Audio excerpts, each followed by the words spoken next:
Beyond the beyonds. That's how Seamus Heaney described the talent of John Kingerlie, an artist inspired by the forces of nature, nature both benign and destructive. I first came across his work in 2006 when, as an arts journalist, I reviewed Jonathan Bennington's gloriously illustrated biography. I was captivated by the images. Given the right stimulus, the human imagination is boundless. As I see it, Kingerlie's talent lies in providing exactly that kind of stimulation. It wasn't until 2 years later, in 2008, on another assignment, this time in Beijing, that I became aware of his global appeal. Now, here's a question for you. How big a workforce would you need to hang a Kingerlie painting on a gallery wall? At the National Art Museum of China, they take such things very seriously, so the answer is 30. That's 30.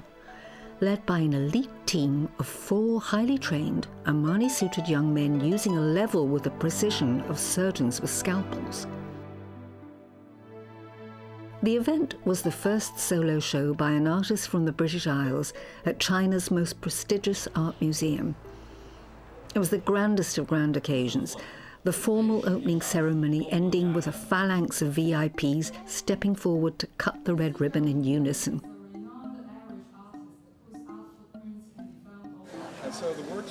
Only then did the assembly move through to the gallery to see a genre of art that until very recent times was denied to the Chinese: abstraction. The crowd was mostly young and the atmosphere was electric. All that was missing was the artist himself. He, of course, was back in the wilds of West Cork, pouring his heart and soul into the grids, portraits and collages, destined for collectors and galleries all round the world. Watching him at work is exhilarating. He stipples, he stabs, he pounds with the thick end of a decorating brush, using swift strokes of a palette knife to form a raised and richly textured surface. His palette reflects the cycle of time, greens and blues providing a pastoral mood, fiery yellows and bloody reds hinting at urban chaos. His chosen genre is abstraction, not the easier genre. If when people look at a painting they can't immediately see what the artist's intention was, it can make them feel inadequate. What the artist intended doesn't really matter. What does is, what does the painting say to you? Abstraction isn't new. It has just taken mankind a long time to get round to it.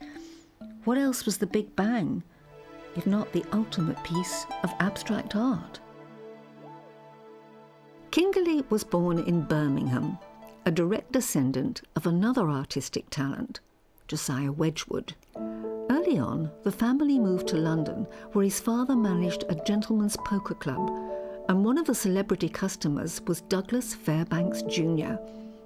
The movie star's girlfriend was Kingerlie's Aunt Anna, who trained horses for circuses coming through London. The couple planned to adopt John, but war broke out, and Fairbanks returned to Hollywood. When John left school, he worked in a bicycle factory and as a gardener in a special needs Rudolf Steiner school before heading to London, where he felt instantly happy in Soho's artistic community. In 1958, he married Mo. He had an ambition to write, and in fact, he did write a little book for children. But when his own children came along, he found he couldn't concentrate. Then in 1962, he picked up a paintbrush and found his true métier. By then, London was swinging. John's off-the-wall images captured the zeitgeist, and before very long, his paintings were selling to high-profile collectors, people such as film director Stanley Donen, Leslie Caron, Richard Harris. The bad news was that he wasn't actually making a living. By 1974, things were so bad, he gave up painting altogether and moved the whole family, lock, stock and barrel, down to Cornwall. Every Saturday, John would fill a sack with his little pots hitchhike to London and sell them in a street market for a pittance.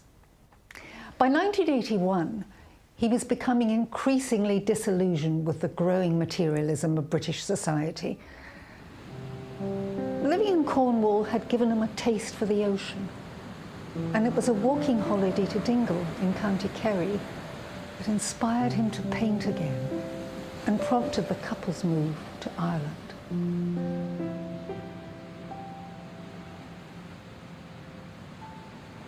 I was always drawn to Ireland, and when I got here, I actually loved the place and the people. So then came a desire to come and live here, and that's eventually what we did. A writer who lives on the other side of a mountain told us of a little house that we could rent, and so we came to the house, rented it. The setting was magical. But the house at the end of a steep track, unnegotiable by car, was exactly as it had been when abandoned heaven knows how many decades ago. It had no electricity, no bathroom, no telephone, so for 5 long years self-sufficiency was the watchword. In 1987, the couple moved to a more comfortable accommodation and built John's first dedicated studio, a place where he could paint. Slowly, the paintings began to be exhibited and sold in Dublin, Belfast and New York, where they caught the eye of William Zimmer, art critic for the New York Times. So impressed was he turned up on Kingerley's doorstep. I think he is private to some extent, but then all artists are. So if they met, let's say, in a cafe, Van Gogh, and you know, they have a drink and then they talk and then they fall silent and maybe get out their sketchbooks. But yes, he behaves like an artist of the past. He's the 19th century. And I think it's important to go back to that because we lost it. We lost the touch, the personal contact with things in art.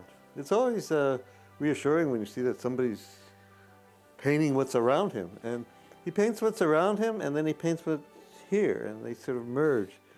And then his different styles, and he works in different ways simultaneously. So he keeps you moving, and you have to be alert too. And you know, you're never lulled into complacency with him.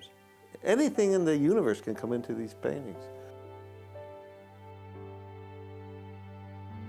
The next distinguished visitor was Dr. Edmund Pillsbury, one-time director of the Yale Centre for British Art and director of the Kimball Museum, a man whose discerning eye has earned him a global reputation. As one art professional put it, when Dr. Ted walks into a room, everyone stands up. I had the good fortune 4 or 5 years ago to receive an invitation to a home. I went there to look at a work of art, and it was an interesting work of art, but at this home, there were 2 rooms with paintings by John Kingerley, and I feasted my eyes. I went from one picture to the next, and I couldn't believe the richness and the originality, the talent of this artist that I'd never heard of before. And my interest and curiosity were whetted, and I tracked down other paintings by him, and I couldn't resist the invitation to come to Ireland, such a beautiful country, to meet this artist and to see more of his work. What was it that's so special, looking at the paintings? What was it that caught your eye? Well, I think it was the special texture. The paint was built up in a way. It had a sense of relief and a subtlety of application and surface, and a palette that was both so expressive but yet so limited. And there was so much meaning packed into these small panels by John Kingerley. I hadn't seen painting of this quality in years, and I have a great respect for some of the great painters. I worked at the British Art Centre at Yale, which was a great collection of British art. I love the paintings of Turner.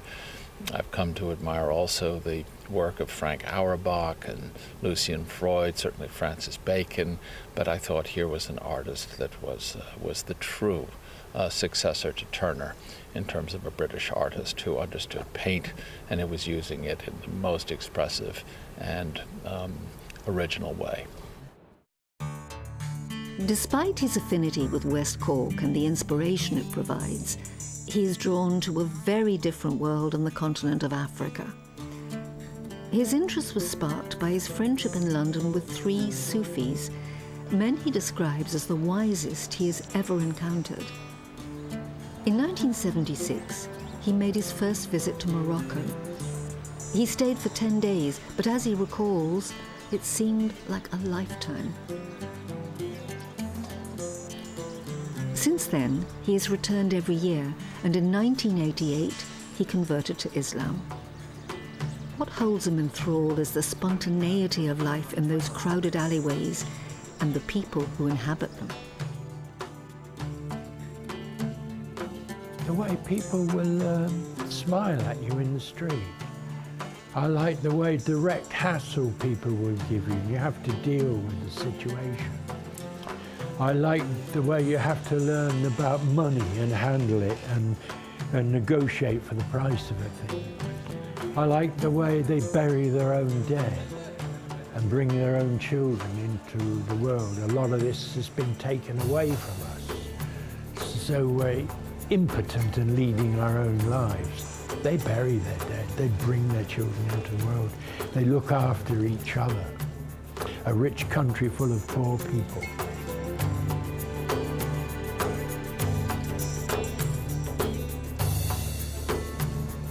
Everything that the painter sees affects him, or the artist sees affects him one way or the other.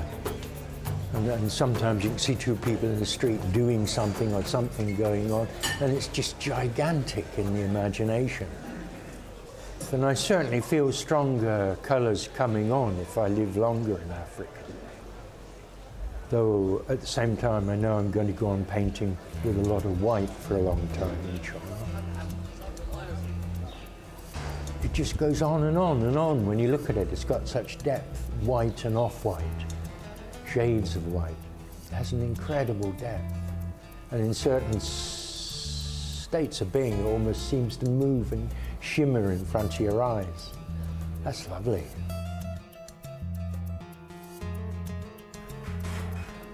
Here you learn more and more you're just another human being, and one brushes up against the rest of humanity in a way that makes one a human being. In Europe, it's so easy to get so isolated and lonely. Here, you don't get lonely. There's always someone intruding and coming at you, which has a great humility about it. William Zimmer had described Kingerley's paintings as spare and elegant, invocations of emotions that are amplified in the mind of the careful observer. Paradoxically, he said, these small works are quite large. They evoke sensations that take you beyond the borders of the picture frames. Eager to see work in progress, he visited Kingerley in Tangier. By accident, I found, again last night when I wrapped this up, that begins to work very nicely here. It's almost like the rocks are the bearers with this. Art has a lot of mystique around it, and it's deliberately cultivates that. How much is, God-given? How much is me? How much is speaking through me? So, and John plays with that. You don't know, because he talks about it coming from somewhere else, but then he's very carefully doing it. The kind of paper, the texture, the color. He's sort of guiding every moment. The really mindful bit, the conscious bit, is suddenly recognizing something that's good, something that's worthwhile, even though it quite arrived at by an accident.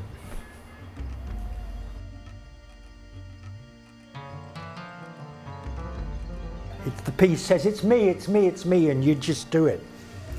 You move it. It's almost as though it talks to you, commands you. That's the really good part. So one's usual ego, it disappears. And what's nicer than getting away from oneself? That's one of the joyful aspects of being an artist, writing a book, painting a picture, composing music. It's you get away from your everyday self. That vanishes. Almost the whole world vanishes. And that's wonderful.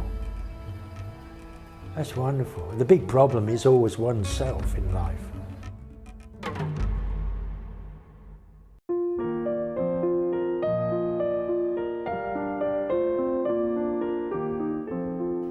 Nowhere is John Kingerley more valued than in the home of Gerald and Ginna Landcourt. The couple are avid collectors, quick to sing the praises of the man they think of as their artistic guru. There are Kingerley paintings all over the house. We're going into my Kingerley hall here. We have most of our Kingerleys here, and also in the bedrooms. The first thing when I get up in the morning, I see the creation Kingerley. And you really have to study these pictures for several hours because, it's called a landscape, but it's not. It's the earth. It's creation. There's the inner part of the earth. And there are people around looking at someone's leaving, but someone's staring and looking. There's someone looking there. This is fire and sun. And, I've heard someone describe it as Dante's Inferno, but it's not Dante's Inferno because there's nothing unpleasant about this. This is just the mystical aspects of the earth and creation and what we're looking where we come from and how we relate to it. I can look inside Kingerley's mind when I see this picture. I think that this, to me, is the greatest Kingerley. I think we're very lucky to have it. I'm almost think that it's other people need to see this picture. It's so great, but I'm very happy to have it because to me, it's called a landscape, but that's really not what it is. This is creation. This marries his mystical and his religious, and all this is the earth. This is the Big Bang. That's creation, and there's Adam and Eve, and he marries the religious, the metaphysical, and this is the world. This is the creation of the world. Well, the amazing thing to me is how long you have to study these pictures. I mean, I've been looking at pictures my whole life, and you look at even the great ones, and you look for a few minutes. I know some of the big art critics look for hours, but these are the first pictures that I can really look at for hours. Yes. And I can study them, and every time I see them, I see something different. And I can tell from looking at this picture that he is an intensely religious man and also deeply into the metaphysics of nature.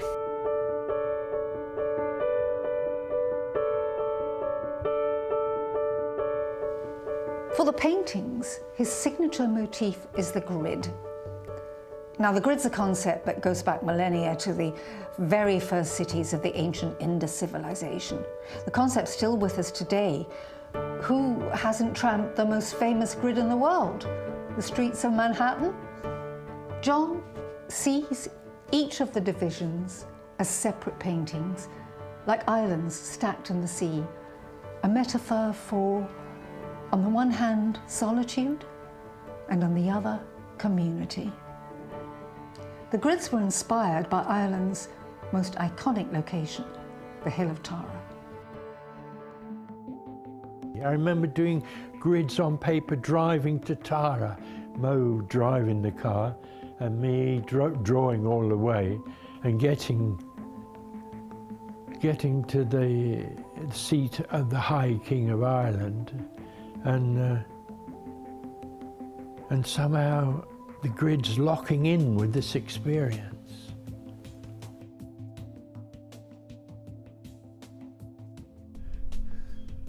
Well, each one of the blocks in the grid is a picture in itself, isn't it? And one's coping with that. There can be 20 landscapes or 10, how many plaques there are. Each one can be a picture in itself. All the mistakes, efforts, achievements, the burials, it all finally rests on the top. Yeah, there's a lot lying beneath, simply because there's lots and lots of layers and lots of time. Surely that increases the whole thing in meaning and pleasure. Tara, I think, actually means sanctuary, and in a certain sense, I think John's work offers sanctuary as well. I think if one were to actually elevate and rise 500 feet into the air and look down on all the undulations, the gradients of this site, it would be like looking down at a John Kingerley grid painting. The fact that they're so layered, you see I mean, in a grid there might be up to 100 layers of paint. So there is a kind of archaeology there, and you know, it's absolutely amazing to come here, and I can totally see why John was so inspired by this site, the history of it, the archaeology of it, the geology of it, and actually when you run a hand over a grid painting, you explore it with your eye. You know, properly. You have to spend time with these paintings. You just cannot take them in at a quick glance. That's not how these paintings function. I love it when people start telling me about my own paintings and show me things I hadn't seen in them. That's wonderful. That gives the whole experience a richness for them and me. I love it when other people join in the creation of it by seeing their own picture. I mean, that's marvelous. We're all artists then. What advice would you give to a young artist? Work as much as you can. Keep away from people who sap your energies, and work, work, work. And from my purposes, work on as many things as you can at the same time so you don't get ego bound. But that might not be right for you. It's right for me.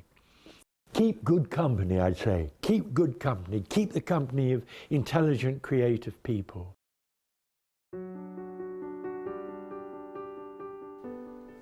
In 2016, to celebrate Kingerlee's 80th birthday, Luan Gallery in Athlone held a retrospective of his work.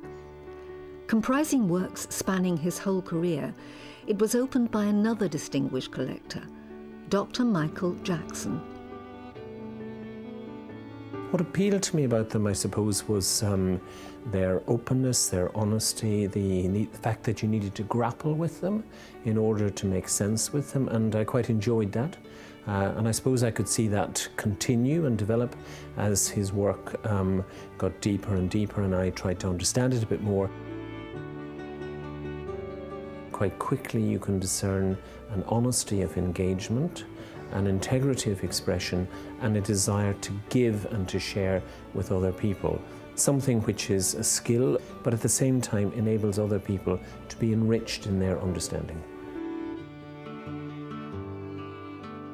I had the good fortune to be advised about 5 or 6 years ago to take a look at some of his paintings, and I ended up buying one. It was called Land Sea Composition 2001, and it was a wonderful evocation, I think, of sand and sea and stone and shell and sky, and it kind of brought me offshore and looking back on the landscape, and I just find it endlessly fascinating, all that layered texture. And also the fact, I suppose, that my mother comes from Beara predisposed me to liking this and to wanting to appreciate this man's work. You see different things in a Kingerlee painting, I think, every time you look at it. It's almost like going for a walk on a beach. You never have the same walk twice because you get different insights, you get different perspectives, you get different moods and feelings from it. And I just think it's endlessly fascinating.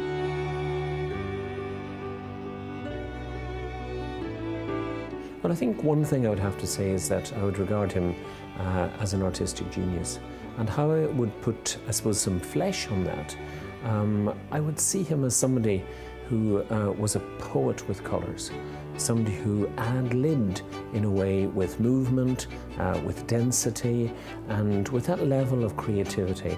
I think his painting asks questions not only of pleasure and delight, but also of justice, of ecology, and from my perspective, of theology.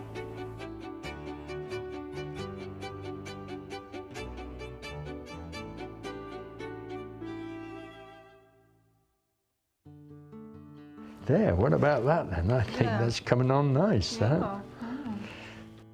Now, your latest project is the Shrix. Shrix. Now, what is a very odd name for a painting? What is Shrix mean? It's the first letter of the surname of 3 different artists. The first artist is Schwitters, whom I admire immensely and have such an affection for. I'd like to stand with him after Braque. And then Rauschenberg, the young Robert Rauschenberg. And then and then he is to join me to them. Kingley. What are they? Are they collages? Are they paintings? Are they? They kick off with their collage and then they get acrylic paint on them and drawing. They're bits and pieces out of my life from over 20 years old and older than that, yes. They get stuck down and they get marked and painted and just evolve slowly until they reach. So they're kind of organic? Yes, in that sense, yes. I'm very much not imposing myself over them and doing it in an afternoon. It's all coming together. It's all coming together slowly. And as I think about it, we often are several different people in the same day. And it's nice to get rid of all these bits and pieces that have been hanging around, bus tickets from when one was a kid and such like, and get them all fixed. And my wife told me, looking around at all the bits and pieces, if you live to 120, you won't bloody well finish all this stuff. So I've accepted the challenge.